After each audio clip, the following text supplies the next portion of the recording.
বন্ধুরা, মরুভূমির পথে একটি মেয়ে কলা খেয়ে কলার খোসা ফেলে দিল।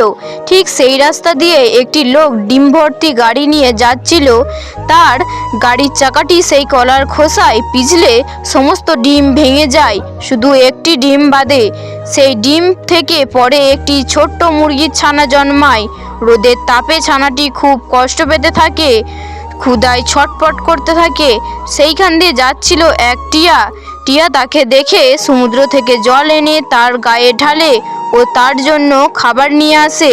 ছানাটি খাবার পেয়ে খুব খুশি হয়। এইভাবে টিয়া তাকে দেখাশোনা করতে থাকে। হঠাৎ একদিন টিয়া যখন ছানাটির জন্য খাবার আনতে যায়, সেই লোকটি চলে আসে এবং মুরগির ছানাটিকে নিয়ে চলে যায়। তারপর টিয়া যখন খাবার নিয়ে সেই মুরগির ছানাটির কাছে আসে, সে দেখে মুরগির ছানাটি কোথাও নেই। তাকে না খুঁজে পেয়ে টিয়া কান্নায় ভেঙে পড়ে।